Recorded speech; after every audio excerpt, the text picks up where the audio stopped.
Hey everybody, back again for a quick repair video. This time it's a Gottlieb System 3 issue I'm having, and in particular with the audio. So this particular machine was making a weird screeching sound.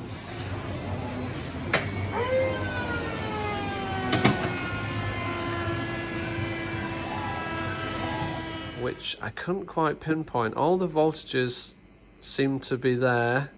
I checked all the connectors. I swapped the boards around with another System 3 machine, class of 1812. And yeah, I managed to kind of narrow it down to the A6 audio board, which is in here. I'll just give you a quick... So, this particular board was the issue. And after a bit of research, and looking at other issues that other people have had, a lot of people said it could be the RAM or the DAC, but I just had a feeling that it could have been the capacitors. So I thought, oh, I'll try the capacitors first, just to see if it cleans up the audio.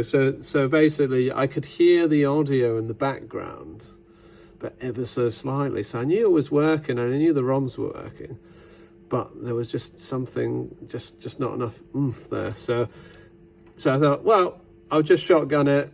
I'll try out the caps first, and then we'll go from there. So yeah, I basically replaced all the bigger 10 microfarad caps, and it solved the problem. So yeah, if you have a similar issue to me, it could be the same issue.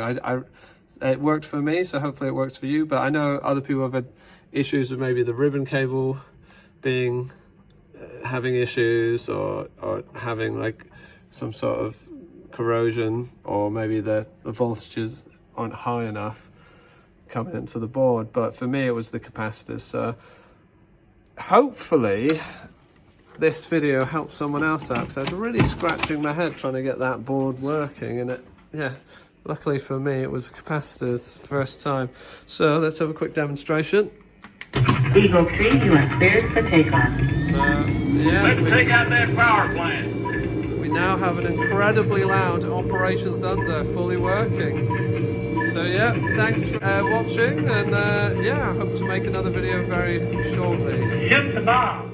Hopefully this video has been helpful.